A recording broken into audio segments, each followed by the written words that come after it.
Un nuevo siglo, un nuevo horizonte, un nuevo relato que, si se enuncia, se hace historia activa.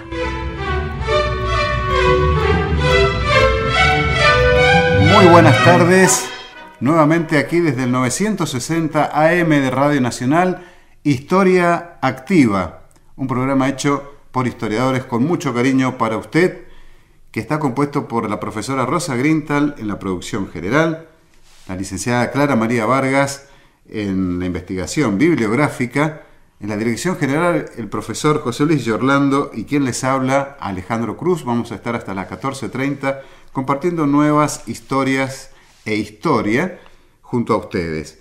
Tienen muchos medios para comunicarse con nosotros, por ejemplo los teléfonos fijos de Radio Nacional 423-3822. También está el otro teléfono fijo para dejar su mensaje grabado, 425-7931. También, si lo desean, nos pueden mandar un SMS o mensaje de texto al celular de Radio Nacional, 156-515-522. También nos escriben a historia-activa@yahoo.com.ar, donde mi amiga Rosa Grintal se pone al día con ustedes y sus correos. También nos pueden leer en nuestra página de Netlog, www.netlog.com/historiaactiva. Allí están nuestros blogs para ser comentados y debatidos. También nos pueden escuchar online a través de la web de Radio Nacional, www.radionacional.com.ar, etiqueta emisoras, etiqueta LRA6, Radio Nacional Mendoza, o bien solicitan amistad en nuestra página de Facebook. Nos ubican como Historia Activa, ya somos 101 amigos y seguimos con más gente, a quienes agradecemos por toda su colaboración, sus comentarios. Ya los chicos, los nobles estudiantes de comunicación social que estuvieron aquí el último viernes, ya se han hecho amigos también de Historia Activa en Facebook y nos han dejado un hermoso mensaje que ya contestamos. Muchas gracias, chicos, el gusto fue nuestro de tenerlos junto a nosotros y de poder ayudarlos en el desarrollo de tan hermosa carrera como lo es comunicación social. Muy bien, hoy es un día especial para tenerlo en cuenta como efeméride. 22 de agosto de 1951. ¿Qué ocurrió ese día? Se llevó a cabo en la avenida 9 de Julio de Buenos Aires, de Capital Federal, el denominado Cabildo Abierto del Justicialismo. ¿Cuál era el objeto de este multitudinario acto de masas?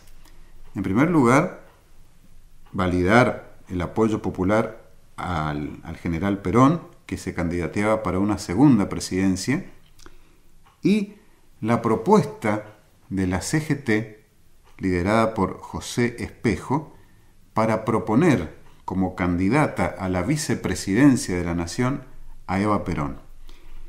Toda esta historia, el entramado, las bambalinas de este acto, que fue el primer acto realmente multitudinario en la historia del país, se calculó en 1 millón de personas entre los asistentes.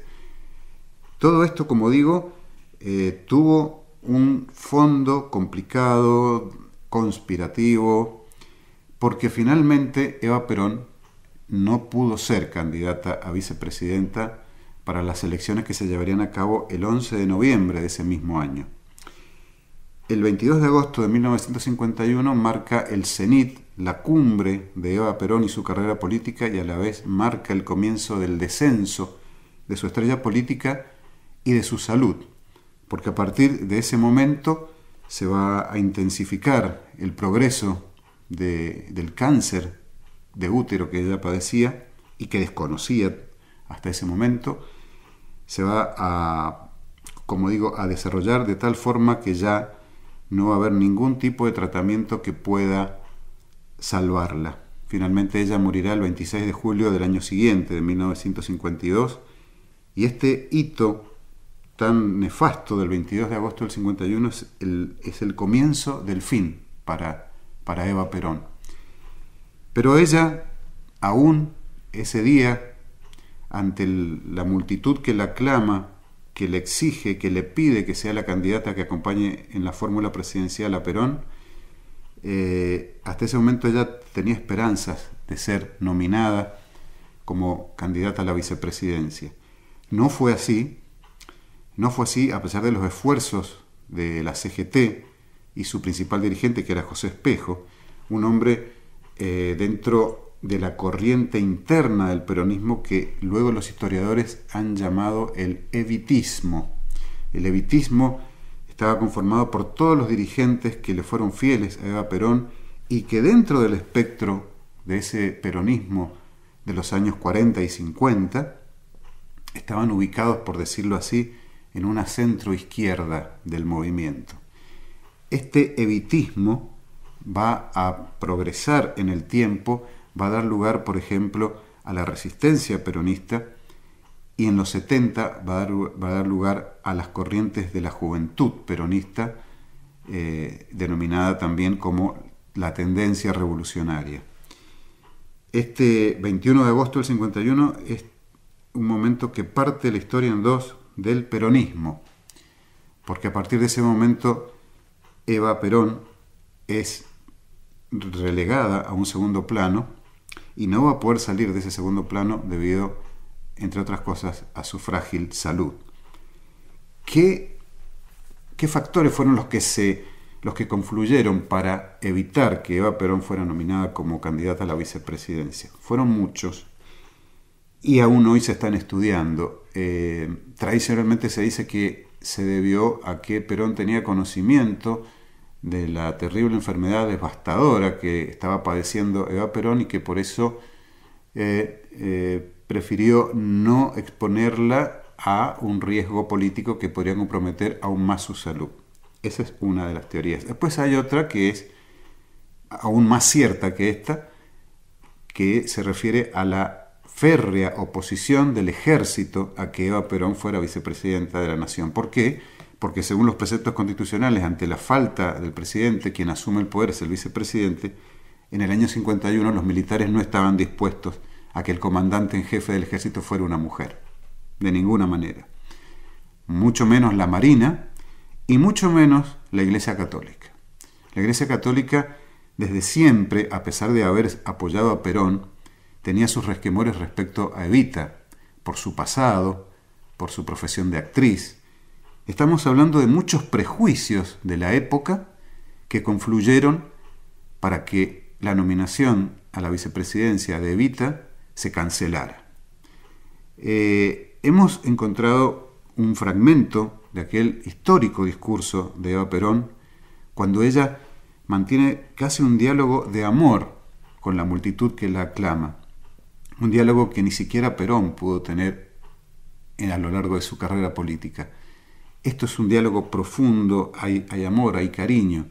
La gente exigiéndole que sea la candidata y ella tratando con diplomacia, con cintura, de esquivar esa tremenda responsabilidad porque ya entrevía que no la iban a dejar. Así que vamos a escuchar un pequeño fragmento de ese discurso.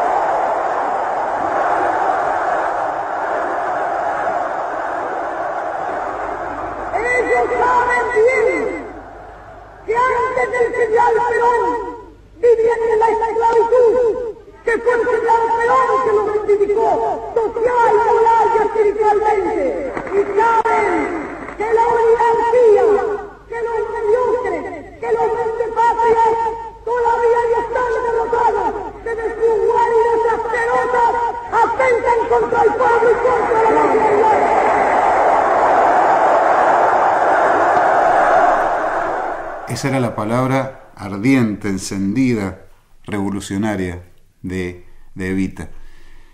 Tengan en cuenta lo que está diciendo allí. Ella tenía mucha razón en algunos aspectos de lo que hablaba. Se refería a la oligarquía, a los mediocres y a los vendepatrias que aún todavía están agazapados en sus guaridas asquerosas. Palabras de Evita. Y era verdad porque esa oligarquía estaba operando a través de otras fuerzas, de otros medios, para evitar que ella, tan luego ella, estuviera encumbrada en la vicepresidencia de la nación.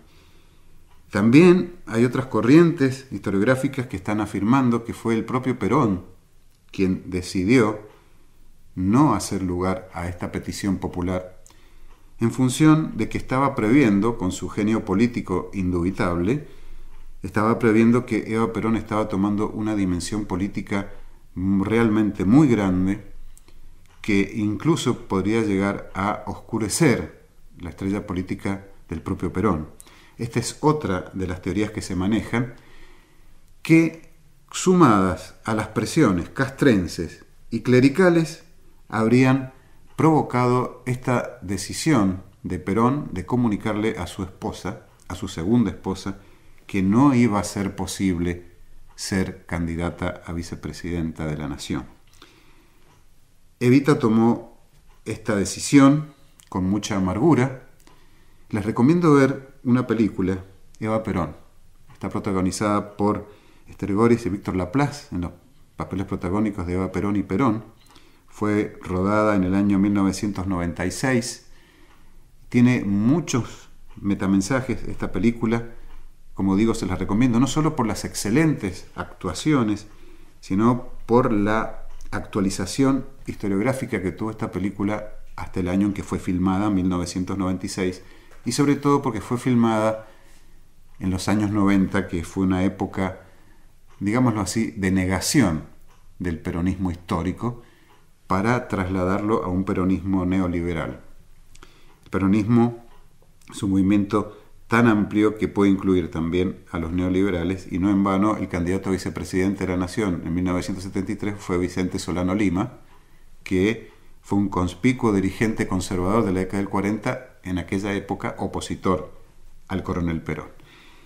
Como digo, les recomiendo esta película. También les recomiendo otra película, Juan y Eva. Esta es más reciente, si no me equivoco, es de los años 2005-2006. Si me estoy equivocando, que alguno de los amigos me rectifique.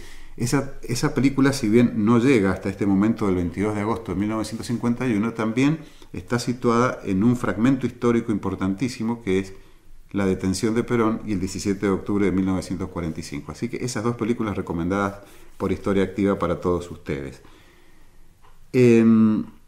Como enseñanza de este 22 de agosto del 51 nos queda que algunas fuerzas ocultas, desde sus guaridas asquerosas, siempre han operado para que el cambio en la Argentina no se dé. Siempre han tratado de conspirar, y lo han logrado, para que a través de instituciones como el ejército, como la iglesia, amparen los intereses de ciertas empresas y de ciertas embajadas, que siempre han tratado de mantener bien bajo la bota, valga esta expresión, aquellas nuevas expresiones que implican la justicia social, el surgimiento de las clases oprimidas, etc.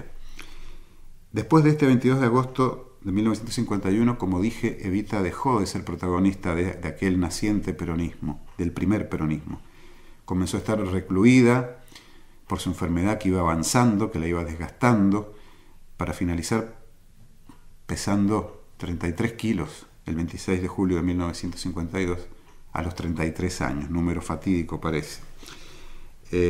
Tuvo algunas esporádicas apariciones, conforme iban siendo esporádicas su recuperación física, que no fue definitiva, obviamente, sometida a tratamientos, engañada por sus médicos, por el propio Perón, con la excusa de que no querían que se preocupara, que no querían que se pusiera peor. Yo creo que la negación a un enfermo de lo que padece es la peor solución.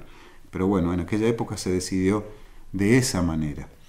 Y bien, el 22 de agosto de 1951 marca la declinación de la estrella política de Evita y el comienzo de lo que sería la segunda presidencia de Perón, tan oscurecida, tan llena de problemas, de conflictos y de conflictos del propio Perón con el poder, de cómo manejar el poder y las consecuencias que esto trajo, porque Evita era el oído o sea, era el puente, como ella dijo, entre los humildes y Perón.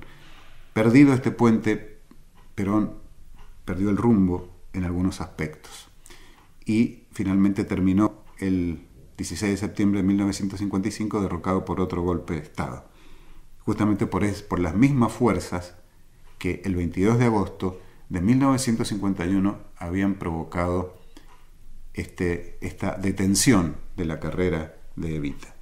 Hemos querido traer este recuerdo porque es muy importante en la historia contemporánea, en la historia del peronismo sobre todo. Es una fecha bisagra y ese cabildo abierto del 22 de agosto de 1951 quedará en la historia como la máxima y magnífica expresión de cariño del pueblo a una líder como fue Eva Perón. Muchas gracias por habernos escuchado, gracias María del Carmen. Nos estamos escuchando mañana. Saludos a todos nuestros amigos. Disculpen, hoy no podemos estar online. Esperamos que mañana o en días sucesivos ya lo estemos. Muchas gracias. Hasta mañana. Historia Activa.